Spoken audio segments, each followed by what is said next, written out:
काँग्रेसचे जिल्हाध्यक्ष डॉक्टर धवलसिंग मोहिते पाटील यांनी राजीनामा दिलाय। प्रदेशाध्यक्ष नाना पटोले मार्करवाडी इथं आले असता समर्थकांकडून राजीनामा पाठवलेला आहे।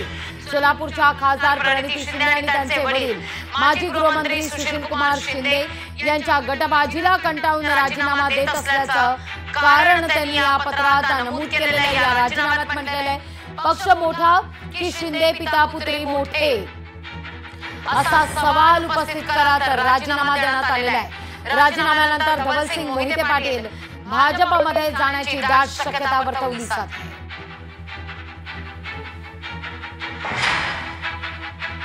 यावेळीची ही महत्त्वाची बातमी आपण पाहतोय।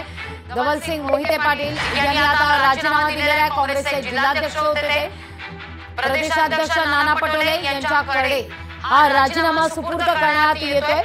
नाना पटोले मार्करवाडीत आले असता हा राजीनामा देण्यात आलेला आहे। सोलापूरच्या खासदार प्रणिती शिंदे आणि त्यांचे वडील माजी गृहमंत्री सुशीलकुमार शिंदे यांच्या कार्यपद्धतीला कंटाळून गटबाजीला किंबहुना कंटाळून आपण हा राजीनामा देत असल्याचं त्यांनी म्हटलेलं आहे। पक्ष मोठा की शिंदे पिता पुत्री असा सवालही धवलसिंग मोहिते पाटील यांनी उपस्थित केला।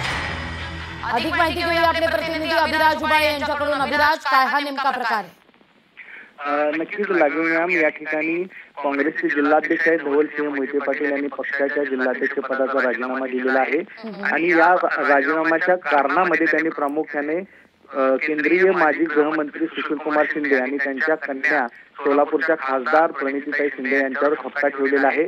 त्यांची गटबाजी चालू असल्यानेच आपल्याला काम करण्यासाठी वाव मिळाला नाही असं त्यांनी कारण दिलेलं आहे आणि त्याचबरोबर दक्षिण सोलापूर विधानसभा मतदारसंघातून स्वतः धवलसिंग मोहिते पाटील इच्छुक होते, मात्र त्यांना डावलून त्या ठिकाणी अपक्ष उमेदवाराला शिंदे कुटुंबाने पाठिंबा दिला होता।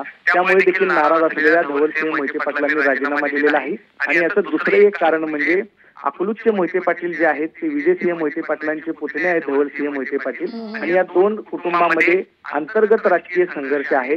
धवलसिंह मोहिते पाटलांच्या चुलत्यांनी म्हणजे विजयसिंह मोहिते पाटील आणि खासदार धैर्यशील मोहिते पाटील यांनी शरद पवारांच्या राष्ट्रवादीमध्ये प्रवेश केल्यानंतर कुठेतरी धवलसिंह मोहिते पाटील हे बाजूला पडले होते। महाविकास आघाडीमध्येच आपल्या चुलत्याचा आणि चुलत भावांनी राजकारण सुरू केल्यामुळे धवलसिंह मोहिते पाटलांनी लोकसभा निवडणुकीपासून आतापर्यंत हे पक्षापासून ते लांब राहिले होते आणि हेच कारण देखील पुढे येते जिथं शिंदेचं गटबाजी आणि दुसरं मोहिते पाटील आपलं जे पारंपरिक